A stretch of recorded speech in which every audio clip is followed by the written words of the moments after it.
Vocês estão tranquilos, né, galera? Então vamos corrigir os exercícios sobre teologia dogmática. Número 1. O que é dogma?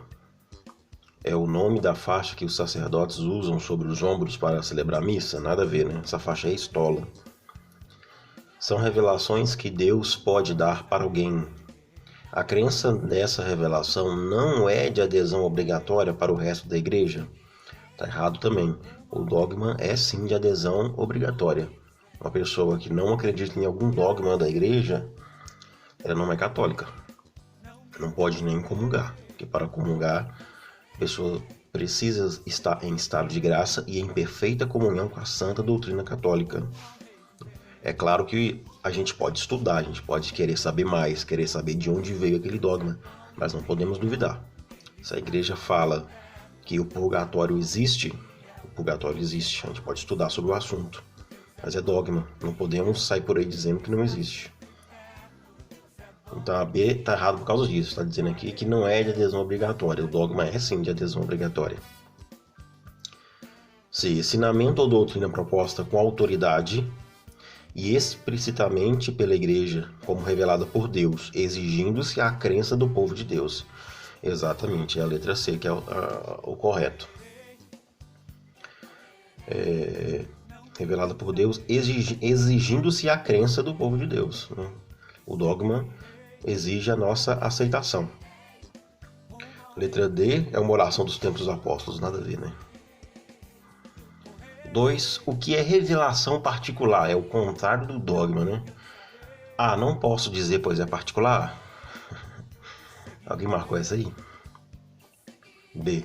Ensinamento ou doutrina proposta com autoridade pela igreja, como revelada por Deus, exigindo-se a crença do povo de Deus? Não, isso aí é o dogma. Uma crença que é exigida para que você seja católico é o dogma, não é o caso de revelação particular. Letra C, B e D estão corretas? Não, porque a B já está errada. Então é a letra D, né? São revelações que Deus pode dar para alguém. A crença dessa revelação não é de adesão obrigatória para o resto da igreja. Então eu posso ter uma visão de Nossa Senhora, por exemplo, e falar para vocês, olha gente, Nossa Senhora apareceu para mim ontem. Vocês não são obrigados a acreditar. Se tiver mandado alguma mensagem ou coisa assim. Teve uma vez aqui na nossa paróquia, tinha uma imagem de Nossa Senhora que chorava mel ou alguma coisa assim. Aí uma catequizana minha chegou em mim e falou assim, olha, Jana, eu tento acreditar, mas eu não consigo acreditar que ela tá chorando mel. E ela ficou meio preocupada com isso, né? E eu tranquilizei ela, eu disse, sem problema. Isso aí é revelação particular. Não é de adesão obrigatória, não tem problema a gente não acreditar, a gente não conseguir acreditar. Assim são todas as aparições de Nossa Senhora. Não existe nenhuma aparição que nós somos obrigados a acreditar. É claro, como eu já disse na aula, que a gente também não pode ser insensível, né? Tem aparições aí que... Meu Deus do céu, né? A aparição do México, Nossa Senhora de Guadalupe, o pano que se encontra lá até hoje é um mistério, a ciência não consegue explicar. A ciência diz que a tinta não toca o tecido. E várias outras coisas, por exemplo, a pupila da imagem, a pupila parece pupila real. Então a gente também não pode ser insensível de não acreditar em nada, mas também não é obrigatório, certo? Sobre as aparições marianas, não existe nenhuma aparição de Maria reconhecida pela igreja. Falso, existem várias aparições reconhecidas pela igreja, Nossa Senhora Aparecida, Nossa Senhora de Fátima, Nossa Senhora de Lourdes, e por aí vai, Nossa Senhora de Guadalupe, Nossa Senhora La Salette, tem várias, Nossa Senhora de Akita, no Japão. B. Existem várias aparições de Maria, reconhecidas pela igreja, porém sua aceitação não é obrigatória. Exatamente. O fato da igreja reconhecer uma aparição, vamos ver as outras primeiro aí, letra C. Existem várias aparições de Maria, reconhecida pela igreja, todas elas são de aceitação obrigatória? Acabei de dizer que não, né? Nenhuma aparição é de aceitação obrigatória, nenhuma. D. Nunca houve relatos de aparições de Maria? Falso, houve vários, né? Então a letra B. Existem várias aparições de Maria, reconhecidas pela igreja, porém sua aceitação não é obrigatória. Quando a igreja reconhece uma aparição, ela está dizendo que você pode acreditar se você quiser. Porém, a sua aceitação não é obrigatória, certo? Diferente do dogma. Estude a afirmação. A igreja sugere algumas coisas para os fiéis poderem acreditar. É o que chamamos de dogma. É muito bom acreditar nos dogmas, porém não é obrigatório. O fiel que duvida de um dogma pode comungar tranquilamente. A, B e D estão corretas? Vamos ver, né? Vamos ver a B. A afirmação é falsa. Os dogmas não são sugestões. São afirmações de fé de caráter obrigatório para quem quer ser católico. Está certo. Na frase lá em cima está dizendo que o dogma não é de aceitação obrigatória. É assim, como nós já vimos, né? Um católico que não acredita num dogma simplesmente não é católico. Como eu já falei, também não pode nem comungar. Agora, deixando claro mais uma vez, a gente não pode duvidar, mas nós podemos e devemos estudar mais sobre o assunto, né? Letra C, a afirmação é verdadeira. Não, não é verdadeira. D, a afirmação é falsa. Quem duvida de um dogma não pode comungar, pois para comungar, o fiel deve estar em perfeita comunhão com a santa doutrina católica. Exatamente. Imagina uma pessoa comungar sem acreditar que Jesus Cristo está na Eucaristia, sem acreditar no dogma da transubstanciação. Nada a ver, né? Então a letra certa é a A, porque ela diz que a B e a D estão corretas, né? Então é isso mesmo. Então é a letra A. 5. Católico que ensina algo contrário a algum dogma comete pecado de a apostasia. Não, apostasia é quem nega a fé por completo. Quem abandona a igreja. B. Não comete pecado? Tá errado, comete pecado sim. C. Sacrilégio? Não. Sacrilégio é um pecado contra algum dos sacramentos. A resposta certa é a letra D, é heresia. Um padre, um catequista, um bispo e até um papa que ensina contra algum dogma, ele é um herege. Ele comete um pecado de heresia, o grave pecado de heresia, que é ensinar uma coisa contra a igreja. C. O que se trata o dogma da infalibilidade do Papa? O Papa, por ser a autoridade máxima da igreja, não peca? Não, tá errado. Não confundir infalibilidade com impecabilidade. O Papa peca sim. O Papa erra também em outros assuntos que não seja a fé. Por exemplo, na política, em ciência, o Papa pode cometer um erro. Então a letra A está errada. B. O Papa, sendo sumo pontífice, não erra quando proclama algum dogma. Exatamente. Quando o Papa proclama um dogma, ele não erra. Por quê? Porque ele é bonzinho? Porque ele rezou muito? Não. Porque ele é a cabeça da igreja. Ele é o representante de Cristo na Terra. E Cristo prometeu que a sua igreja não ia errar no caminho essencial, nas coisas essenciais para a salvação. Então, os dogmas é essencial para a salvação. A igreja não pode errar nesse assunto, né? Porque senão as pessoas iam seguir caminho errado. Então, pelo Espírito Santo, pela promessa de Jesus Cristo, estarei convosco todos os dias, até o fim do mundo. As portas do inferno não prevalecerão contra vocês, contra a igreja. Nessa fé, nós acreditamos. O Papa, quando proclama algum dogma, ele não erra. Tanto é assim que nenhum Papa contradiz um dogma proclamado por um Papa passado. Nenhum Papa chegou e falou, não, esse dogma aqui vamos rever. Não. Mesmo o Papa lá do século I, os dogmas que foram proclamados estão aí até hoje. Se o Papa não pode sair do Vaticano, nada a ver, né? O Papa pode sair sim. O Papa nunca morrerá? Morrerá sim, tanto é que já estamos no número 266, né? Os 264 já morreram. Só 2 que ainda não. Que é o atual, Francisco, e o Bento XVI, que renunciou, mas ainda está vivo, né? 7. O que é o concílio? Cansamos de falar isso aí, né? É a missa de véspera da Páscoa? Nada a ver, né? A missa de véspera da Páscoa é a missa da Vigília Pascal. É a reunião de todos os bispos para escolher o novo Papa? Não, isso aí é conclave. E também não são todos os bispos, são todos os cardeais para escolher um novo Papa. É muito legal também. Eu acho que vocês ainda não viram nenhum conclave, né? O último foi acho que 7 anos atrás, fazendo pequenininhos, é muito legal. C. É reunião de todos os bispos de uma arquidiocese para escolher o seu novo arcebispo? Não. Quem escolhe o arcebispo é o Papa. Todos os arcebispos do mundo, quem nomeia é o Papa. Claro, com a ajuda do seu núncio apostólico, né? Que está no país. D. É a reunião de todos os bispos para resolver uma questão conflitante na igreja? Sim, exatamente. Os dogmas não quer dizer, gente, que foram resolvidos de forma fácil. Não, muitos dogmas. Por exemplo, o dogma da divindade de Jesus Cristo. Jesus Cristo é Deus. Não foi simples chegar nessa resolução. Precisou não de um concílio, precisou de 2 concílios, o de Nicéia e o de Constantinopla, para chegar a essa decisão.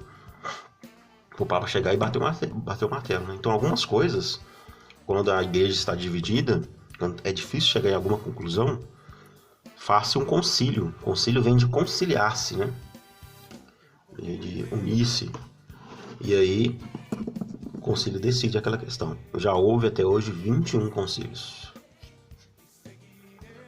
8. O que devemos entender com a expressão Roma locuta causa finita? Significa que Roma é o lugar do Papa, a autoridade máxima da igreja? Não. Essa expressão se traduz por Roma falou, a causa acabou. Roma aqui significa a igreja, ou seja, os católicos podem discutir alguma questão até a igreja se pronunciar sobre tal. Após isso, a causa acabou, não podemos duvidar. Exatamente. Por exemplo, naquele exemplo que eu disse sobre a divindade de Jesus Cristo, antes do concílio de Nicéia, estava em aberto, estava em discussão. Né? A igreja não tinha definido a divindade de Jesus Cristo. Até então, um católico chegasse e falasse assim, olha, eu não acredito que Jesus é Deus. Não cometia pecado. Não cometia o pecado de heresia, que ainda não era dogma. Depois do concílio, depois que foi definido o dogma da divindade de nosso Senhor Jesus Cristo, acabou a conversa. Quem falar que Jesus não é Deus, está cometendo pecado de heresia. Então é isso que significa Roma locuta, causa finita. Se traduz por Roma falou, a causa acabou. Então a causa está em discussão enquanto a igreja não bateu o martelo. Letra C significa que o Papa não pode sair de Roma? Nada a ver, né? Todas estão corretas? Não. A última agora. No ano de 1858, Nossa Senhora apareceu à jovem francesa Bernadette Soubirous, com o título de Imaculada Conceição. Essa aparição foi reconhecida pela igreja, o que significa que é interessante aí porque essa aparição foi 4 anos depois da definição do dogma da Imaculada Conceição. É Maria concebida sem pecado.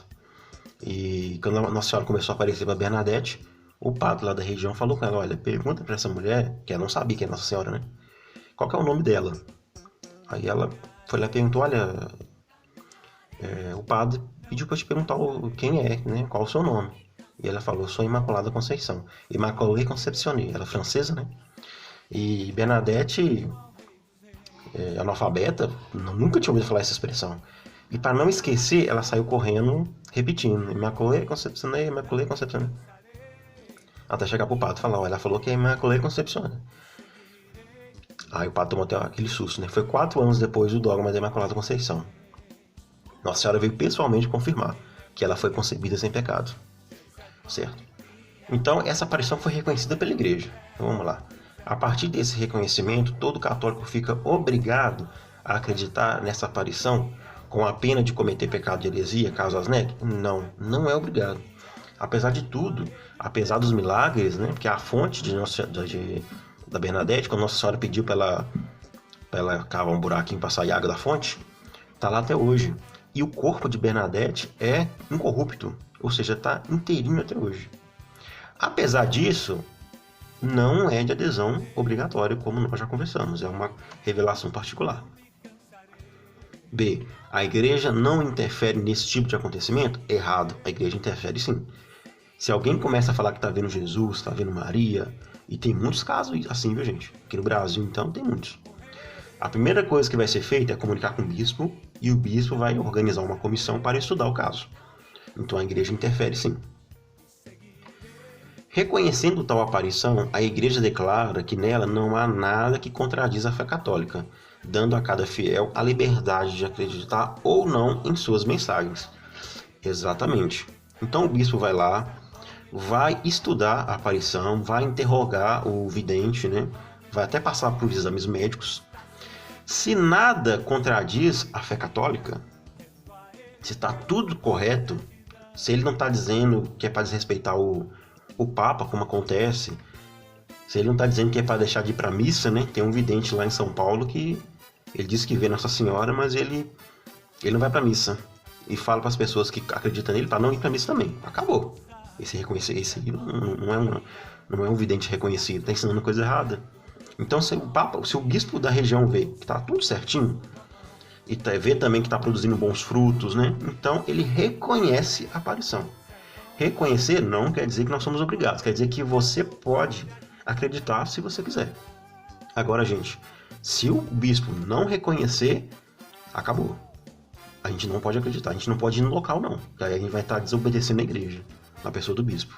Mesmo que o bispo esteja errado por algum motivo, mesmo que depois de alguns anos vá se averiguar que o bispo estava errado. Mas se o bispo disse que, olha, não está reconhecida, essa aparição é falsa, nós temos que obedecer à igreja.